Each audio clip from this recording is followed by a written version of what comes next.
Espiritu Santo, Amen. ang anghel ay nagbalita, ang anghel ng Panginoon ay nagbalita kay Santa Maria. At siya'y naglihim ng Espiritu. Aba, Ginoong Maria, napupuno ka ng grasya, ang Panginoong Diyos ay sumasa iyo. Bukod kang pinagpala sa babaeng lahat at pinagpala naman ng iyong anak na si Jesus. Santa Maria, at kung Narito ang alipin ng Panginoon. maganap nawa sa Aba, Ginoong Maria, napupuno ka ng grasya, ang Panginoong Diyos ay sumasa iyo. Bukod kang pinagpala sa babaeng lahat at pinagpala naman ang iyong anak na si Jesus. Santa Maria,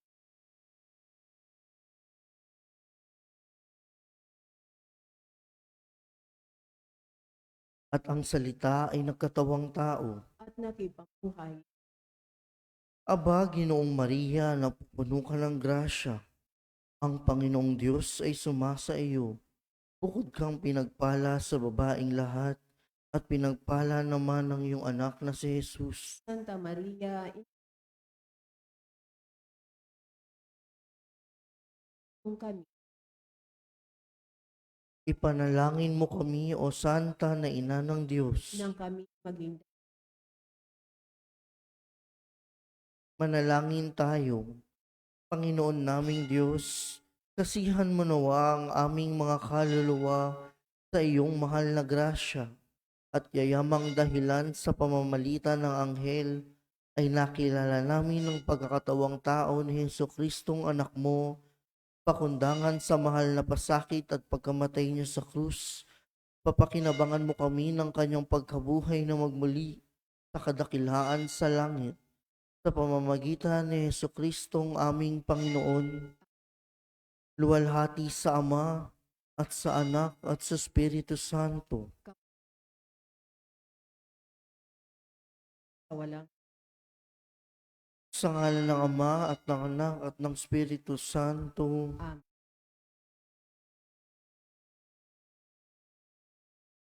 At ang mamumuno po sa ating Reverend Father Douglas,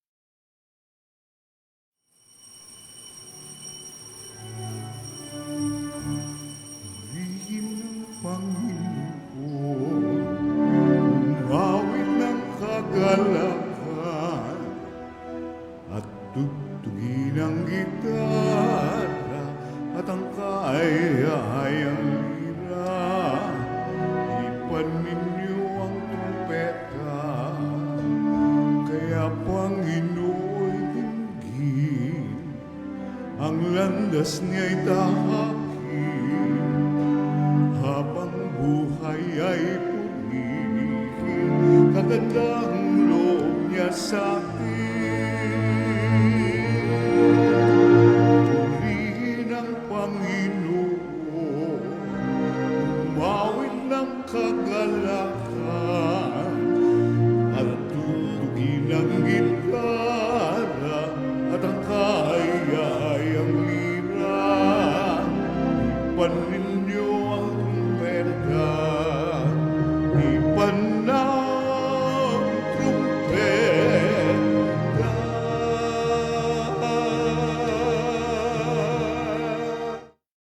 Sa ngalan ng Ama at ng Anak at ng Espiritu Santo, Amen. ang pagpapala ng ating Panginoong Hesukristo, ang pag-ibig ng Diyos Ama, at ang makikipagkaisa ng Espiritu Santo naway sumainyong lahat. At sumaiyo rin. Mga kapatid, tinipon tayo bilang mga kaanib na angkan ng Diyos, kaya dumulog tayo sa maawaing Panginoong nagpapatawad ng lubos.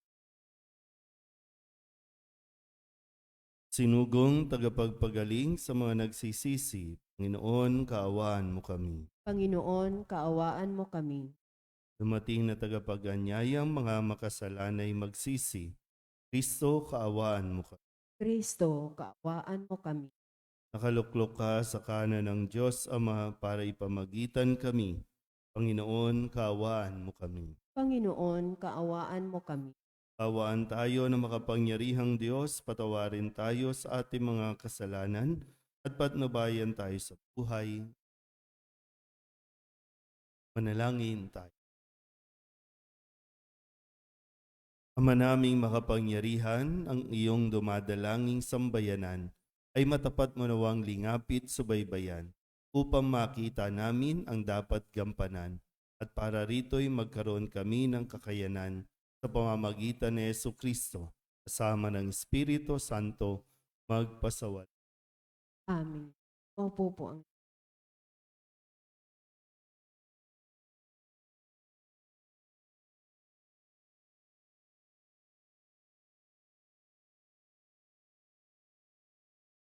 Pagbasa mula sa unang aklat ni Samuel. Noong mga araw na iyon, si Samuel ay patuloy na naglilingkod sa Panginoon. Nang panahong yaon, bihira nang marinig ang tinig ng Panginoon at bihira na rin ang mga pangitain. Malabo na noon ang mata ni Eli. Minsan, namamahinga siya sa kanyang higaan. Si Samuel na may natutulog sa templo, sa may kaban ng tipan. Nang magmamadaling araw na, siya'y tinawag ng Panginoon. Samuel, Samuel. Po, sagot niya. Patakbo siyang lumapit kay Eli at sinabi, "Bakit po?" Sinabi ni Eli, "Hindi kita tinatawag.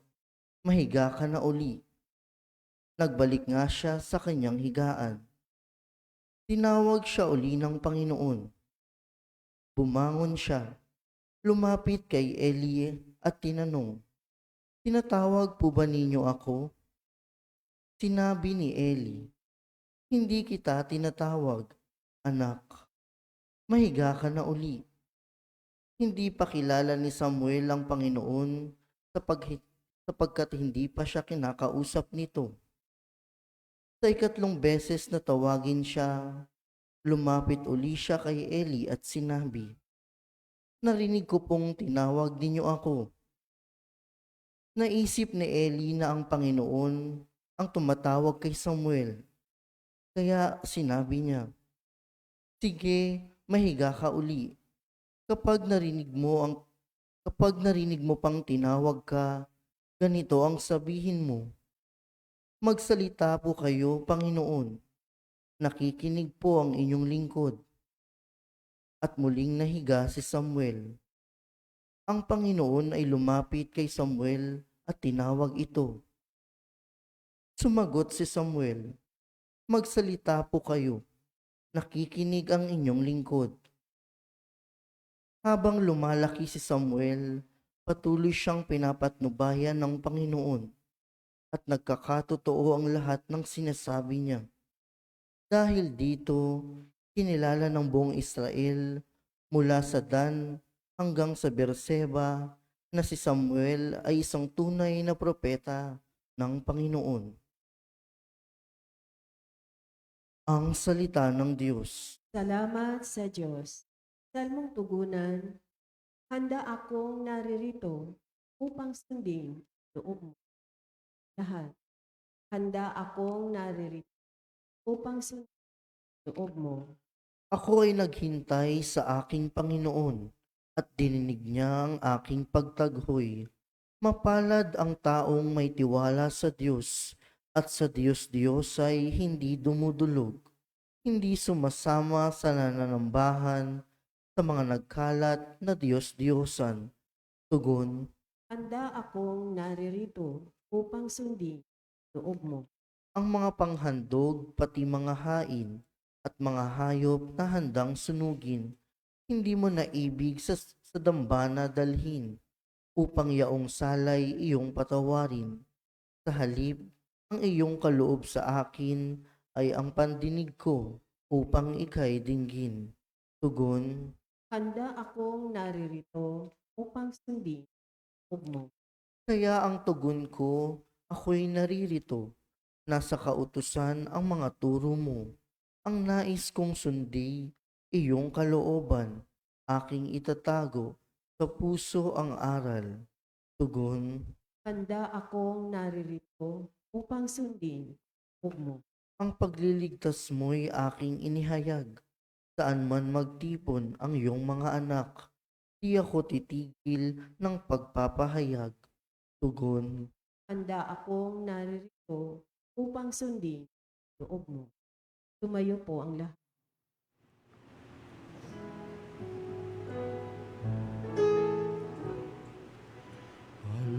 Hallelujah, hallelujah. Wikain mo, kung nakikinig ako sa iyong mga salita. Hallelujah, hallelujah, hallelujah. Sumainyo ang Panginoon. At sumaiyo rin. Ang mabuting balita ng Panginoon ayon kay San Marcos. Papuri sa iyo, Panginoon. Noong panahong iyon, mula sa sinagoga, si Jesus ay nagtuloy sa bahay nina Simon at Andres. Kasama niya sina Santiago at Juan. Nararatay noon ang biyanan ni Simon Pedro dahil sa matinding lagnat, at ito'y agad nilang sinabi kay Jesus. Nilapitan ni Jesus ang babae, inawakan sa kamay at ibinangon. Noon di inibsan ito ng lagnat at naglingkod sa kanila. Pagkalubog ng araw, dinala kay Jesus ang lahat ng may sakit at ang mga inaalihan ng demonyo. At nagkatipon ang buong bayan sa may pintuan ng bahay. Pinagaling niya ang maraming may sakit, anuman ang kanilang karamdaman, at nagpalayas siya ng mga demonyo. Hindi niya hinayaang magsalita ang mga ito, sapagkat alam nila kung sino siya. Madaling araw pa'y bumangon na si Jesus at nagtungo sa ilang napuok at nanalangin. Hinanap siya ni Simon at kanyang mga kasama. Nang siya ay matagpuan, sinabi nila, "Hinahanap po kayo ng lahat." Ngunit sinabi ni Jesus, "Kailangang pumunta rin naman tayo sa mga kapitbayan upang makapangaral ako roon. Ito ang dahilan ng pag-alis ko sa Capernaum." At nilibot niya ang buong Galilea na nangangaral sa mga sinagoga at nagpapalayas ng mga demonyo. Ang mabuting balita ng Panginoon. Pinupuri ka namin, Panginoong Kristo.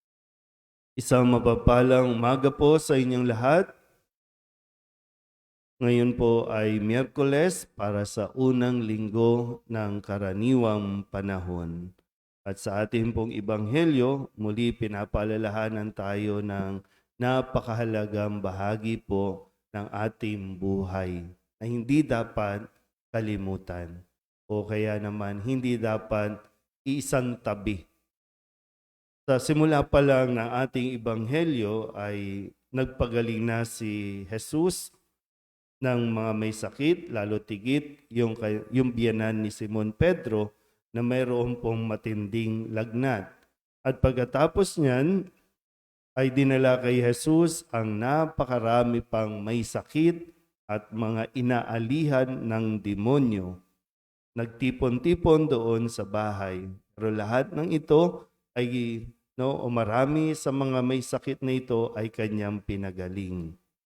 At yung mga demonyo na nakikipagsigawan ay kanya rin pong pinatahimik. Kinabukasan, ang kanyang hangarin, bagamat hinahanap siya ng marami, ay kailangan pa rin niyang pumunta sa ibang bayan naman para nang sa ganon, maranasan nila ang biyaya ng Diyos. At doon nagsisimula po yung pagkikwento, pagbabahagi ng karanasan para mas marami ang makakilala pa kay Kristo o kung sino siya at kung ano ang kanyang misyon sa mundong ito. Pero yung bahagi po dito, sabi dito, sa kabila nung napakarami niyang ginagawa, sa kabila ng napakaraming taong humihingi ng tulong sa kanya. Madaling araw pa, bumangon na si Jesus, nagtungo sa isang ilang na puok at nanalangin. Hindi kino-compromise dapat, lalo tigit sa atin po mga naglilingkod sa simbahan, lalo na sa amin mga pari. Hindi dapat isinasantabi o sabihin na natin kahit ang panalangin, yung pananalangin ay ituring na gawain na nakakapagod. Kundi ang pananalangin, ito ang panahon para ma-recharge tayo. Yung pupunta tayo o magkakaroon tayo ng kahit konting sandali o oras, kung hindi man kaya ng isang oras, yung kahit sandali lang na mananahimik ka at magdarasal. Kasi yun ang magdadala at magbibigay sa atin ng tamang direksyon. Dahil kung hindi natin kukunin itong pananalangin, yung pagdarasal, mauuwi lang tayo lagi sa pagod. Pagpagod na, mauuwi tayo sa pagrereklamo at mawawalan na ng dahilan kung bakit natin ginagawa yung mga paglilingkod, yung mga responsibilidad na nakaatang sa ating mga balikat. Minsan po, nahuhulog tayo sa kapag marami tayong ginawa, napagod tayo, either hindi na rin tayo muna magsisimba, hindi na muna tayo magdarasal, kasi nga nagbabakasyon tayo. Ganun yung nagiging seemingly, okay, karapatan natin ang magbakasyon, pero hindi dapat mawala yung pagsisimba o pagdarasal. Iting ko po, yun ang magbibigay sa atin ng tamang direksyon, tamang disposisyon, lalo tigit ng nararapat na lakas. Ang taong marunong at naglalaan ng oras, yung quality time sa pagdarasal, yan ang taong mas makakapaglingkod ng naaayon din sa kagustuhan. Amen?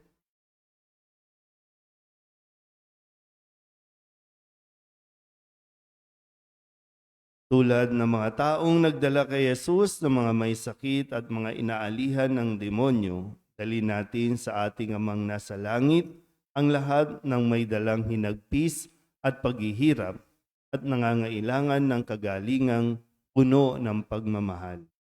Ang ating pong itutugon, Panginoong mahabagin, iligtas mo kami. Panginoong mahabagin, das mo kami.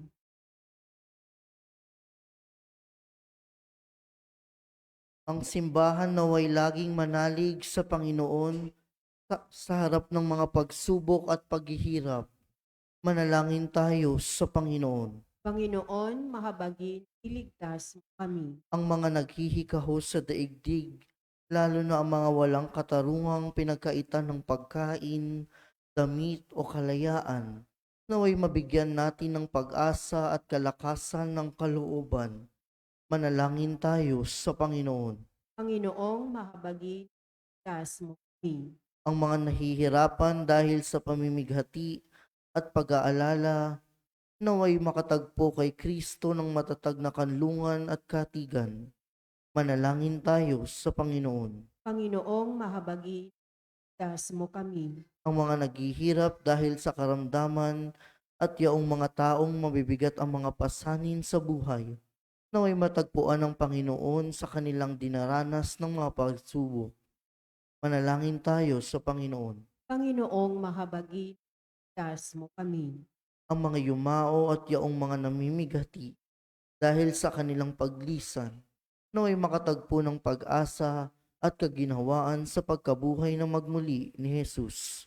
Manalangin tayo sa Panginoon. Panginoong, mahabagin, iligtas mo kami. Dilugin natin sa Panginoon ang ating mga personal na kahilingan, mapanalangin para sa ating mga pamilya, kasama mga kahilingan ng mga nanonood sa online. Lahat ng mga minsang pasasalamat Special na intensyon, mga agarang pagdating ng mga may sakit, ang lahat ng mga kaluluwa na inihiling na ipagdasal sa misang ito.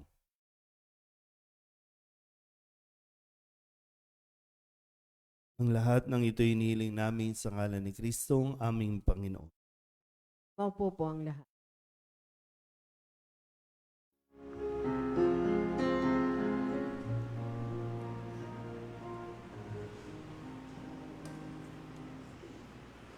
Panginoon, aming alay, itong anak at tinapay sa altar mo ilalagay, tanggapin sa iyong kamay. Tumayo ang lahat. Manalangin kayo mga kapatid upang paghahain natin ay kalugdan ng Diyos amang makapangyarihan. Tanggapin nawa ng Panginoon itong pagkain sa iyong mga purihan niya at karangalan sa ating kapanabangan at sa buong sambayanan niya. Ama naming lumikha, ang paghahain ito ng iyong sambayanan ay iyong marapating ngayong paunlakan. Pakundangan dito, mapasa amin nawa ang iyong kabanalan at ang masugid naming dalangin ay iyong pagbigyan sa pamamagitan ni Jesucristo kasama ng Espiritu Santo magpasawalang hanggan. Amen. Sumainyo ang Panginoon. At sumaiyo rin. Itaas sa Diyos ang inyong puso at diwa. Itinaas na namin sa Panginoon. Pasalamatan natin ang Panginoong ating Diyos. Marapat na siya ay pasalamat. Ama naming makapangyarihan, tunay nga marapat na ikaw ay aming pasalamatan sa pamamagitan ni Jesucristo na aming Panginoon. Ikinalugod mong sa Kanya'y baguhing mabuti ang lahat at sa pamamagitan niya'y aming tinatanggap ang iyong abot-abot na kaloob at paglingap. Kahit na siya ay hindi naiiba sa iyo, minabuti niyang maging di rin naiiba sa mga tao. Hamak siyang tulad namin sa kamatayang totoo, noong inihain niya ang sarili ng kami makasundo mo. Kaya naman iyong idinangal siya at iyong itinampok upang sa lahat siya'y manguna.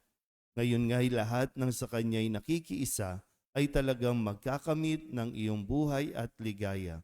Kaya kaysa ng mga anghel ang sisiawid ng papuri sa iyo nang walang humpay sa kalangitan, kami nagbubunyi sa iyong kadakila.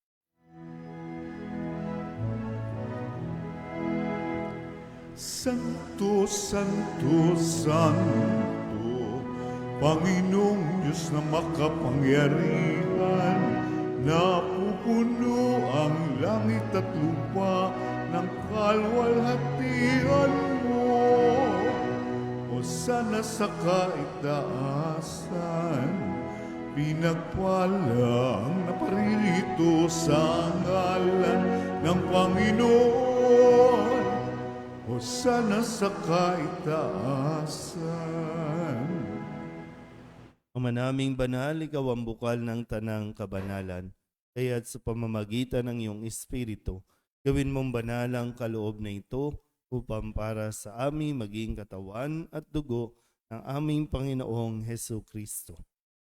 Bago niya pinagtiis ang kusang loob na maging handog, hinawakan niya ang tinapay, pinasalamatan kaniya, pinaghati-hati ni iyon, iniabot sa kanyang mga alagad at sinabi, tanggapin ninyong lahat ito at kanin, ito ang aking katawan na ihahandog para sa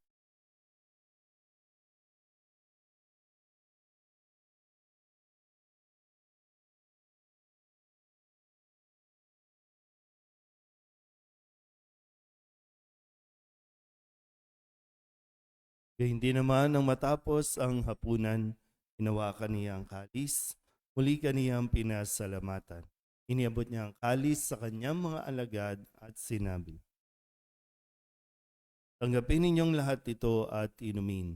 Ito ang kalis ng aking dugo, bago at wala hanggang tipan. Ang aking dugo na ibubuhos para sa inyo at para sa lahat, sa pagpapatawad ng mga kasalanan. Gawin ninyo ito sa pag-alaala sa akin.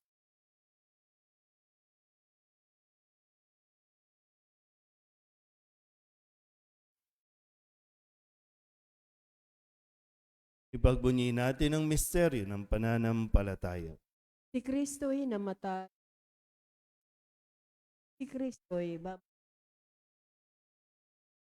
Ama, ginagawa namin ngayon ang pag-alaala sa pagkamatay at muling pagkabuhay ng iyong anak. Kaya tiniaalay namin sa iyo ang tinapay na nagbibigay buhay at ang kalis na nagkakaloob ng kaligtasan. Kami napapasalamat dahil kami iyong minarapat na tumayo sa harap mo para maglingkod sa iyo. Sinasamo namin kami magsasalo-salo sa katawan at dugo ni Kristo ay mabuklod sa pagkakaisa sa pamamagitan ng Espiritu Santo. Ama, lingapin mo ang iyong simbahang laganap sa buong daigdig.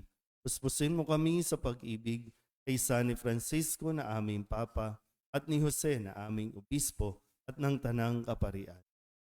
Alalahanin mo rin ang mga kapatid naming nahimlay na may pag-asang sila'y muling mabubuhay, hindi ng lahat ng mga pumanaw. Tawaan mo sila at patuloyin sa iyong kaliwanagan. Tawaan mo at pagindapating kaming lahat makasalo sa iyong buhay na walang wakas. Kay sana mahal na Birhen Maria na ina ng Diyos, ng kabiyak ng puso niyang si San Jose. Kay sana mga apostol at ng lahat ng mga banal na namuhay dito sa daigdig ng kalugod-lugod sa iyo, may pagdiwang nawa namin ang papupuri sa ikararangal mo sa pamamagitan ng iyong anak na aming Panginoong Hesus Kristo. Sa pamamagitan ni Kristo, kasama niya at sa Kanya, ang lahat ng parangal at papuri ay sa iyo, Diyos Amang makapangyarihan, sama ng Espiritu Santo, magpasawalang hanggan. Amen. Amen.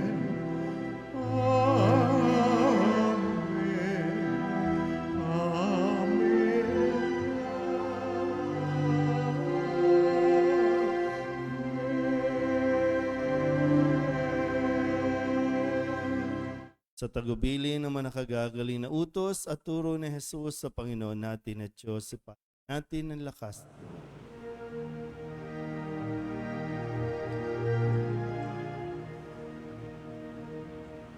Ama namin, sumasalangit ka, sambahin ang ngalan mo, mapasa amin ang kaharian mo, sundin ang loob mo, dito sa lupa para nang sa langit.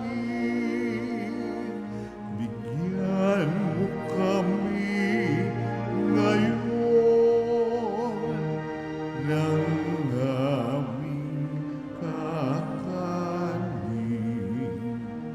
sa araw-araw at patawarin mo kami sa aming mga sala para ng pagpapatawad namin sa nakakasala sa amin. At huwag mo kaming ipahintulot sa puso at iadya mo kami sa lahat ng masama. Inihiling namin kami iadya sa lahat ng masama, pagkalooban ng kapayapaan araw-araw, iligtas sa kasalanan at ilayo sa lahat ng kapahamakan, samantalang aming pinananabikan ang dakilang araw ng pagpapahayag ng tagapagligtas naming si Hesus Kristo. sapagkat iyo ang kapangyarihan. Panginoong Hesus Kristo, sinabi mo sa iyong mga apostol, kapayapaan ang iniiwan ko sa inyo, aking kapayapaan ang ibinibigay ko sa inyo. Tunghayan mo ang aming pananampalataya at huwag ang aming mga pagkakasala. Pagkalooban mo kami ng kapayapaan at pagkakaisa ayon sa iyong kalooban, sama ng Espiritu Santo, magpasawalang hanggan. Amen. Ang kapayapaan ng Panginoon ay laging sumainyo. At sumaiyo rin. Magbigayin po tayo ng kapayapaan.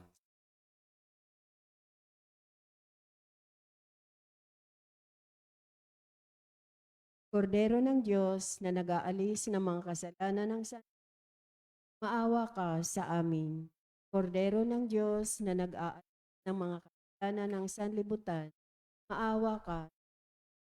Kordero ng Diyos na nag-aalis ng mga kasalanan ng sanlibutan, pagkaloob mo sa amin. Lumuhod po ang Ito ang kordero ng Diyos. Ito ang nag-aalis ng kasalanan ng sanlibutan. Palad ang mga inaanyayahan sa kanyang piging. Panginoon, di ako karapat-dapat, ngunit sa isang salita mo lang, na. Katawan ni Kristo, Di ba, Jesus ko, ikaw ang buhay ng kaluluwa at katawan. Walang katulad na kaligayahan ang sa puso'y nararamdaman. Wala akong takot pagkat ikaw ay nariyan. Alam ko ring ako ay di mo pababayaan. Mayroon pa ba kaya kung dapat pangambahan maliban sa aking mga pagkukulang? Di ba, Jesus ko, ikaw ang buhay ng kaluluwa at katawan.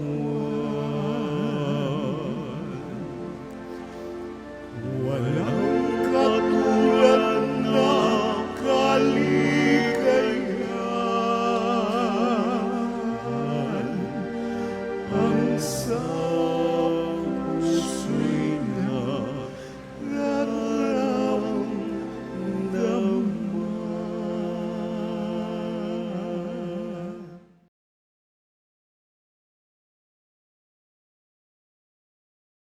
Tumayo po ang manalangin.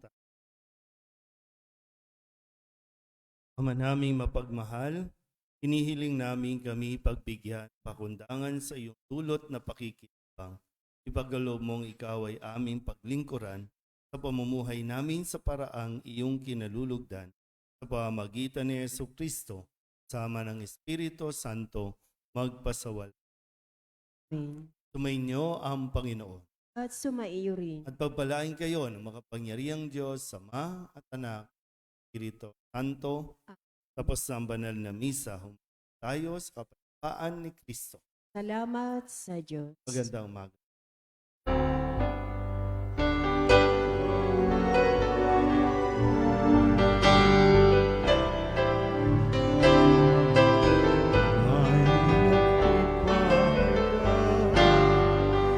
Kanyang pagkalinga sa buhay, pag-ibig at katarungan, tanda ng kanyang